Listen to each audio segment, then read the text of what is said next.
La lumière tombait comme un rideau d'or sur la façade de verre de la tour Harrington. Les plaques d'acier renvoyaient des reflets nets. Le pas des employés résonnait sur le marbre ciré, et l'air portait par endroits une odeur de cire chaude mêlée au parfum discret des cafés trop chers. Sur un banc de Riverside Gardens, près d'une allée bordée d'érables, une petite silhouette tenait serrée entre ses doigts une enveloppe trop lisse pour la saleté qui la marquait. Marina pressait l'objet contre sa poitrine comme si le papier pouvait la protéger de l'incertitude qui l'habitait.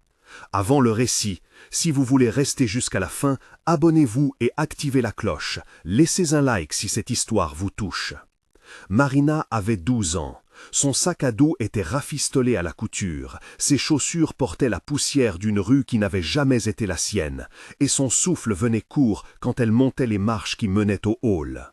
Sa grand-mère lui avait appris la valeur de rendre ce qui n'est pas à soi. C'était une leçon dite une fois, avec des mains qui tremblaient en remuant la soupe, mais qui avaient grandi en elle comme une promesse. L'enveloppe, trouvée le matin même, était scellée d'un bandeau fin où l'on lisait « Riverside, fonds pour la faune ».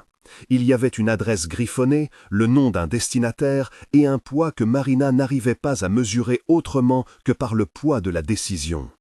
Le lobby de la tour Harrington était un autre monde. Plantes parfaitement taillées, fauteuils en cuir qui semblaient ne jamais s'asseoir, une réceptionniste aux ongles immaculés qui ne levait le regard que pour des badges. Quand Marina posa le pied sur le tapis, la femme fit un geste poli, calculé, comme on ouvre une porte pour un objet précieux. « Bonjour, je dois remettre ceci », dit Marina, en tendant l'enveloppe. Sa voix était petite mais claire. Les yeux de la réceptionniste glissèrent du papier aux mains sales de l'enfant, et, pour un instant, un sourire ironique passa, si fin que Marina put se tromper. Avant qu'elle n'ait le temps de reculer, une voix grave traversa le hall. « Laissez-moi voir ça !» L'homme qui parlait avait une démarche mesurée, un costume parfaitement taillé et un sourire qui avait appris à masquer l'indifférence. Grant Harrington remarqua la gamine comme on remarque une anomalie sur une table bien dressée, avec un mélange de curiosité et de condescendance. Il prit l'enveloppe entre ses doigts, la fit tourner comme on examine un objet d'art, et aux employés rassemblés, il dit en riant légèrement « Qui laisse une lettre de don sur un banc ? Je rendais juste le bébé singe », prononça-t-il d'un ton qui cherchait la plaisanterie, comme si réduire en ridicule la précarité d'un geste suffisait à l'anéantir. Le rire fut bref, puis un souffle de gêne parcourut le hall. Marina sentit ses joues brûler, non par la honte, mais par une colère sourde. Qu'est-ce qui donnait à cet homme le droit de rire d'une confiance abandonnée? Elle voulut reprendre son enveloppe. Grant la retint avec une familiarité effrontée. « Tu peux me laisser, dit-il, plus bas, la voix douce, comme on rabaisse quelque chose de fragile. » C'est alors qu'Arthur Linwood apparut, traversant les portes, les cheveux argentés, les épaules légèrement voûtées par le temps, le regard vif. Il y avait chez lui une façon de regarder qui ne cherchait ni l'admiration ni l'évaluation, seulement le constat d'une vérité. Arthur travaillait depuis des décennies sur les parcs et connaissait Riverside comme on garde la mémoire d'un amour ancien. Quand son regard tomba sur l'enveloppe entre les mains de Grant, quelque chose se frappa contre sa poitrine, ce saut, cette écriture penchée. Il avait vu cela autrefois sur une lettre qu'on lui avait confiée pour une cause menacée. « Laissez voir, » dit Arthur sans hâte, et prit l'enveloppe. Il la posa sur le comptoir, ouvrit la languette avec la délicatesse de qui manipule une relique, et lut. Ses paupières se plissèrent, et le hall sembla perdre un degré de chaleur. Les mots sur le papier restituaient un passé. Il y avait là l'engagement d'un don en mémoire d'une femme qui, des années auparavant, avait insisté pour qu'un refuge pour animaux soit intégré au plan du parc. Le nom signé en bas fit tressauter Arthur comme une corde sensible. « Grant » articula-t-il ensuite, sans colère feinte, mais avec une précision qui tombait plus lourdement qu'une réprimande. « C'est la lettre de la veuve Hartley. Vous lui aviez promis pour Riverside. Ce don était destiné à la clinique qui soigne les singes rescapés des trafiquants. Vous en souvenez-vous? » Le rire de Grant se tarit, remplacé par un rictus qui cherchait une issue. « Je n'ai jamais dit, » commença-t-il. puis chercha un trait d'humour pour masquer la faille. « Je rendais juste le bébé singe », répéta-t-il, cette fois comme une défense minuscule et grotesque. Mais Arthur n'était pas un maître des bonnes manières, il était le maître, au sens où sa parole portait une autorité façonnée par des années de loyauté pour le parc et ses promesses. Vous avez signé pour le financement grand, et puis votre choix a changé. La clinique a fermé des portes, des gens ont perdu leur emploi, et un petit groupe d'enfants perd la chance de rencontrer ces animaux sauvés. Ce papier n'est pas un souvenir, c'est une promesse. Sa voix ne trembla pas. Ce n'est pas un jouet qu'on rend ou qu'on cache dans une poche pour se moquer.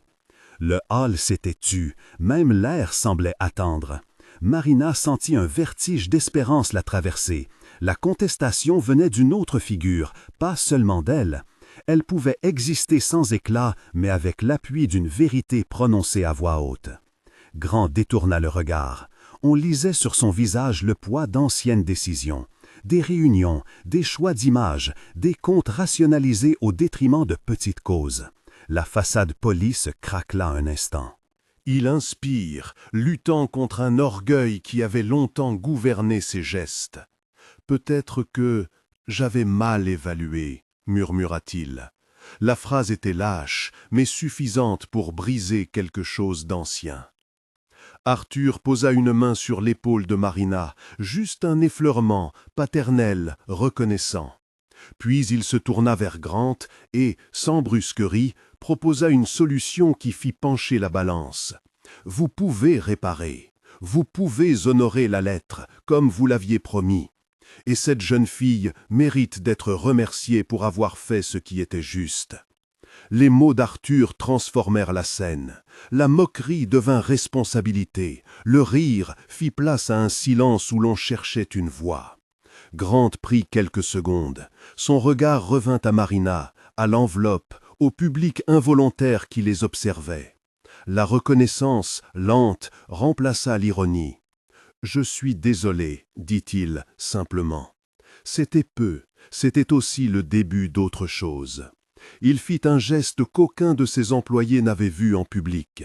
Il s'abaissa à la hauteur de l'enfant, remit la lettre entre ses mains et y ajouta un second pli, une signature et un chèque. « Nous allons rouvrir la clinique.